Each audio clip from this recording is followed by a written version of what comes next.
So you're thinking about moving to Bellingham, Washington. Well, before you pack your bags, you might want to pause and watch this video. Now, despite the fact that Bellingham offers tremendous natural beauty, a tight-knit community, and a host of other amazing benefits, there is a percentage of the population that would not consider this a good place to live.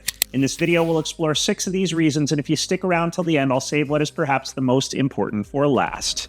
We're going to get started right now.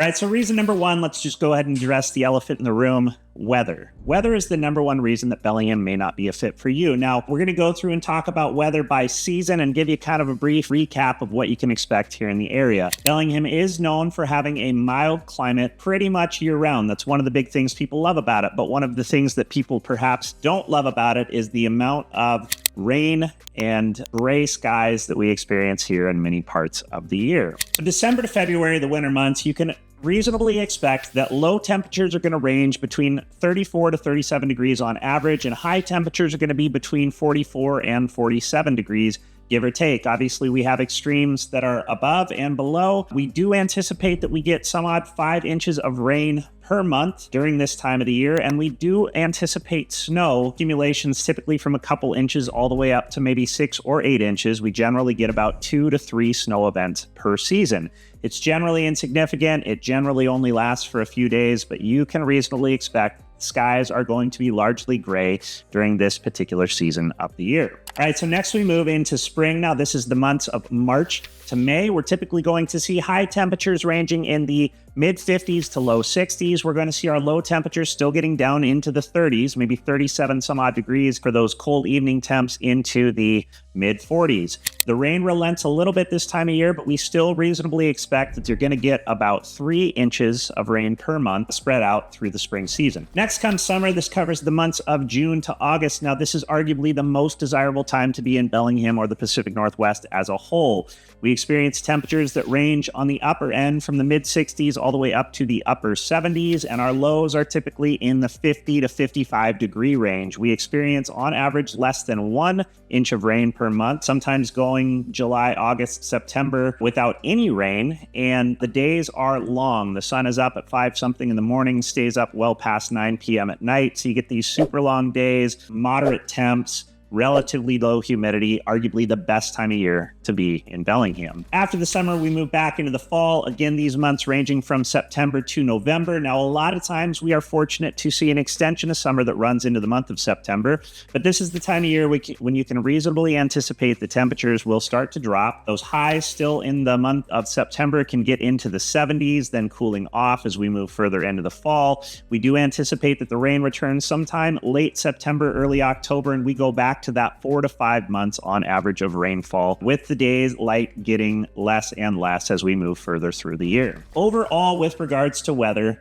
you can anticipate again during these fall, winter, and spring months that there are shorter days in terms of daylight and that there are more gray sky days than you might anticipate living in other places of the country, such as Colorado, Southern California, where you're accustomed to seeing the sun significantly more. Average rainfall in Bellingham is approximately 39 inches, which is not significantly higher than the national average, but one thing to note is that it rarely rains with significance in Bellingham. Oftentimes it's more of a drizzle. One of the jokes that we tell here locally, if you see someone with an umbrella, they're likely a tourist, because we are just accustomed to a little bit of gray, a little bit of rain, a little bit of drizzle, not a big deal. But again, if you're accustomed to or coming from someplace where you're seeing the sun the vast majority of the year, then the weather may be perhaps the number 1 reason that Bellingham may not be the right spot for you. All right, so next on our list is the job market. Now, truth be told, Bellingham has a strong and growing economy, but it is lacking comparative to many of the major metropolitan areas of the country. The unemployment rate is around 4%, which is on track with national averages. So employment is strong, but I guess it would be ultimately fewer opportunities than you could experience in other markets. Some of the core segments here in terms of employment are education, primarily with Western Washington University, Whatcom Community College, Bellingham Technical College, along with, of course, the public education school system and the private education school system here in Whatcom County. Next on the list is healthcare. You've got St. Joe's Hospital and a variety of great medical facilities throughout the county, predominantly based in Bellingham, that would afford opportunities in the healthcare space. With regards to manufacturing, there's a lot in the way of food and nutritional supplements that come out of the area. We are lacking in the tech and research space, though I would say that is improving as time goes on, with more people making the commute to and from Seattle, Vancouver, or other big cities that are here in the area. Another big staple here in Whatcom County is agriculture, especially in the North County. We've got a lot in the way of dairy production and berry and produce production, whether it's apple crops, whether it's blueberries, raspberries, the list goes on. Last on the list, we do have a number of refineries in the area, 2 here in Whatcom County, another down in Skagit. And so from oil refinery perspective, if that's an industry that you work in, then there's likely to be jobs here. But again, one of the big complaints that we get from Western Washington University graduates is they want to stay in the area, but they simply can't find employment that will support the opportunity to do so. So number 2 on the list is the job market. Number 3 on the list is public transportation. Now, if you're coming from a major metropolitan area, living perhaps downtown, in an apartment, in a condo, and you're accustomed to leaving your home, walking to the train, walking to the subway, well, unfortunately, you're not going to experience that here in Bellingham. Whatcom Transit Authority, WTA, is the main provider in terms of public transit. That is our bus system. Most routes do give you access to pretty much everywhere in the county, but you've also got run times that are between 30 and 60 minutes depending on the route. Compare that, of course, to something like the BART system in San Francisco that's got routes all over the city and operating every 5 to 15 minutes. It is significantly lacking. So most people that live and work in the area are going to have their own vehicle. Again, if you're coming from a major metropolitan area, many people do not have their own vehicle and rely solely on public transportation. As you do head south to Seattle or north to Vancouver, there are more options. But here in core Bellingham, Whatcom Transit Authority is your main means for public transportation, and that may be lacking compared to what you're accustomed to. Hey, if this is your first time to the channel, we encourage you to like, subscribe, and hit the bell for notifications so you can keep up on all the content that we're releasing about Bellingham, about Whatcom County, and all the great things that are going on in this area. My name is Jeff Engen. I'm with MJB Real Estate Group, and every day we get calls, texts, and emails from people just like you who are considering a move to this area, and we absolutely love it.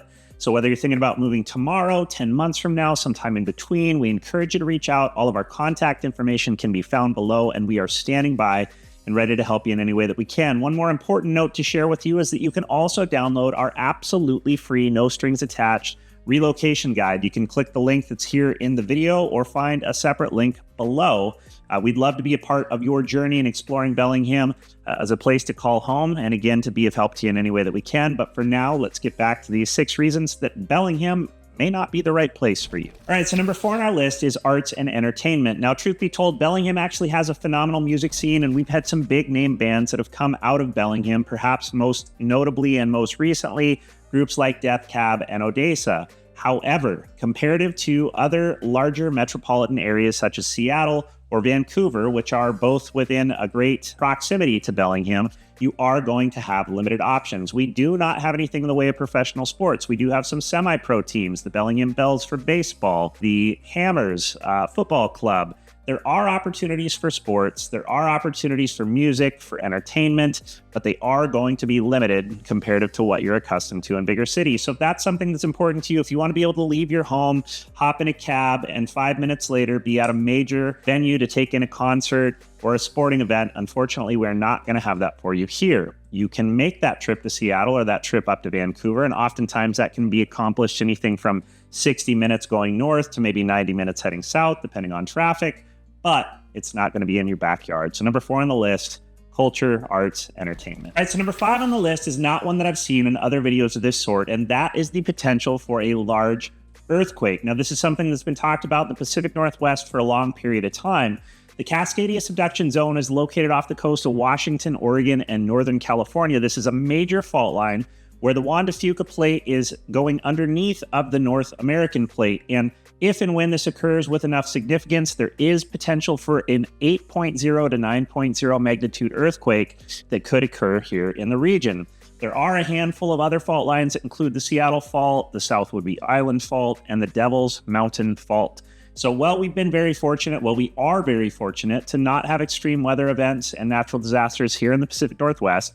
It has long been talked about that there is potential for a large earthquake at some point in the future. All right, so the last on the list at number 6, as I shared, which might be the biggest consideration of all, is the cost of living. Now, I've pulled data from Redfin, from flyhomes.com, and from Rent Cafe, and according to these sources, the cost of living in Bellingham is approximately 23% higher than the national average and 5% higher than the state average. Another important thing to consider as you're shopping prospectively for a home is that the average cost of a home is roughly 40% higher than the national average. Now, again, if you're coming from an area like Colorado, Southern California, other parts of the country where costs of living are also high, well, then this may be a bargain. But if you're coming from the Midwest, if you're coming from the South, if you're coming from areas where homes and the cost of living are much more affordable, well, then this may be a barrier of entry and may consider you to look elsewhere. The one category in which we fall below the national average is with utilities. So our cost of electricity, our cost of natural gas, people are always surprised at how affordable energy is here in Washington. But on average, food costs are 9% higher than the national average. Healthcare costs are approximately 16% higher than the national average. Transportation costs coming in 22% above the national average. And goods and services, which include things like clothing, movie tickets, haircuts, fitness classes, come in approximately 23% above the national average. So depending on where you're considering relocating from, Bellingham could be more expensive across the board, again, with maybe the exception of energy or what you're accustomed to where you live now. So there you have it, 6 reasons that Bellingham may not be the right place for you. But full disclosure, I've grown up here. I'm probably biased, but I love this area, particularly this time of year. I'm shooting this video in summer, July of 2024. The weather is amazing. The days are long. It's a great place to live. And so if you've listened to all 6 of these reasons and they have not dissuaded you from considering calling Bellingham your home, well, then I would love to help you in any way that I can. Again, one more time, remind you that all of my contact information is found below. Ask you to like, subscribe, hit the bell for notifications. And one last time, go ahead and get a copy of that relocation guide so that I can assist you in helping to further explore if Bellingham might be the right spot for you. As always, appreciate you taking the time to watch this video, and I look forward to seeing you again soon.